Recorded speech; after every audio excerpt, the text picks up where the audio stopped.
Time ने यह article 2015 में लिखा था जिसमें उन्होंने कहा था कि for God China the US is still the global super power. इसमें आप देख सकते हैं American arrogance.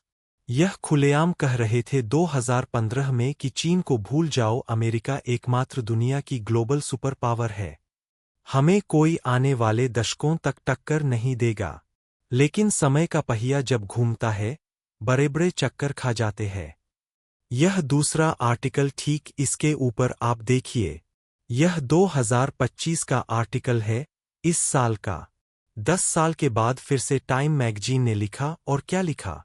The US is no longer the world only super power. यानी कि अमेरिका अब दुनिया की ग्लोबल सुपर पावर नहीं रहा।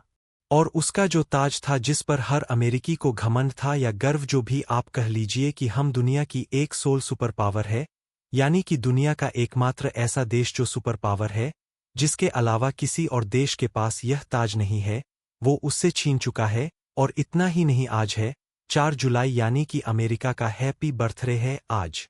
इसी दिन अमेरिका को यह बुरी खबर मिल चुकी है। आप स्क्रीन पर देखिए, अमेरिका में पूर्व राष्ट्रपति बराक ओबामा के जो सलाहकार है और अमेरिका के आज की तारीख में सबसे बड़े थिंकर माने जाते हैं, जिनका नाम है डेनिस रोस। उन्होंने कहा है कि पिछले 10 साल अमेरिका के लिए बद से बदतर हुए हैं। चाहे डोनाल्ड ट्रंप हो या हमारे सहयोगी जो बाइडन, सबने अमेरिकी पॉलिसी का सत्यानाश किया है। और सबसे महत्वपूर्ण बात जो उन्होंने कही, उन्होंने कहा कि अमेरिका के सोल सुपर पावर का जो स्टेटस था ना, उसे खोने के पीछे सबसे बड़ा कारण है हमारी डिप्लोमेसी। मतलब हमने बातचीत की, जो एक हमारी ताकत हुआ करती थी, जो हमारी डिप्लोमेसी थी, जिसके बल पर हम अपना 99% काम किया करते थे। यानी कि 1% काम ऐसा होता था जहां डिप्लोमेसी नहीं चलती, वहां मिलिट्री इस्तेमाल होती थी। हमने उसे फ्लिप कर दिया है। अब हम सेना का इस्तेमाल ज्यादा कर रहे हैं। डिप्लोमेसी हमने बैक ट्रैक कर दी है, और इस वजह से हमारे जो सहयोगी है वो भी हमें आंख दिखाने लगे हैं। इसको लेकर उन्होंने एक अच्छा उदाहरण भी दिया। उन्होंने कहा कि हमारे कई ऐसे दोस्त देश थे जिन्हें हम प्यार से कहकर जहर भी खिला देते, लेकिन आज वो हमारे हाथ से मिठाई यानी कि स्वीट्स खाने को तैयार नहीं है।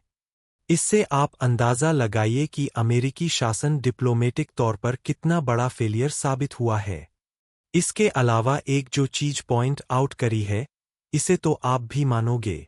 उन्होंने कहा कि पहले अमेरिका का राष्ट्रपति चाहे जॉर्ज बुश बने या फिर बराक ओबामा बने, वो घरेलू तौर पर चाहे कुछ भी करें, लेकिन फॉरेन पॉलिसी में 19 से 20 का ही अंतर रहता था। फॉरेन पॉलिसी ज्यादा नहीं बदलती थी। जैसे कि उन्होंने आगे बताया अभी कि भारत के साथ हमने जॉर्ज बुश के शासनकाल में परमाणु डील करी थी। वो डील ओबामा के कार्यकाल में ज्यों की त्यों बनी रही, कोई बदलाव नहीं किया गया। आगे उन्होंने बताया कि 2015 के बाद जब हमें जरूरत महसूस हुई कि जो क्वाड संगठन है, यानी कि भारत, अमेरिका, ऑस्ट्रेलिया और जापान का जो यह गुट है, इसे हमें दोबारा फिर से रिबिल्ड करना पड़ेगा, क्योंकि इससे ही चीन को हराया या रोका जा सकता है, और चीन का जो कम्युनिज्म का प्रभाव है उसे खत्म कर सकते हैं। तो डोनाल्ड ट्रंप ने अच्छा काम किया 2016 से 20 के बीच में, और क्वाड को अच्छी ताकत दी, अच्छा एक्सपोजर दिया, सपोर्ट दिया, जिससे कि क्वाड फिर से फलने फूलने लगा। लेकिन हमारे ही सहयोगी, जी हां, अपने सहयोगी बाइडन, जो कि उनके काफी करीबी माने जाते हैं, उनकी आलोचना करी। कहा कि उन्होंने क्वाड का जो सत्यानाश किया 2020 से 24 के बीच में, उसने हमारी डिप्लोमेसी को तो खराब किया ही, साथ ही हमारी जो रेपुटेशन बन रही थी भारत जैसे देश में, जापान जैसे देश में जो भरोसा कायम हो रहा था अमेरिका पर, उस भरोसे को भी गिराने का काम किया। इसके अलावा पिछले कुछ सालों में कुछ और मुद्दे उन्होंने उठाए, जैसे कि लोकतंत्र अमेरिका का कमजोर हो रहा है। लोग अपनी बात खुलकर कह नहीं पाते। अगर कहते हैं तो उन्हें अमेरिका विरोधी मान लिया जाता है।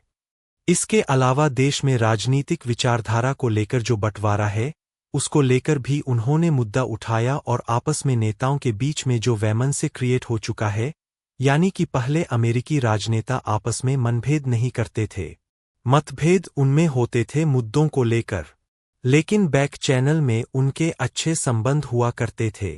अब स्थिति यह है कि मतभेद तो है ही, मनभेद हो चुके हैं।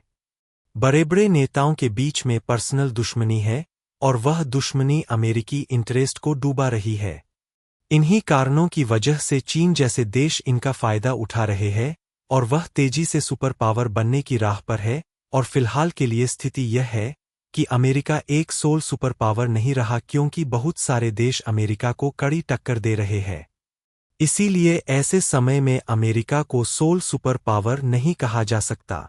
हालांकि अमेरिका अब भी सुपर पावर है और उसका कारण है उसकी मिलिट्री, लेकिन उसे एकमात्र सुपर पावर कहना गलत होगा, क्योंकि चीन उसका मुकाबला कर रहा है, रूस मुकाबला कर रहा है, भारत भी तैयारी में है। यानी कि देखा जाए तो अमेरिका के लिए आने वाला समय फिलहाल अंधकार में लग रहा है। हालांकि इस पूरी रिपोर्ट पर आपका क्या मानना है? कमेंट करके जरूर बताइएगा।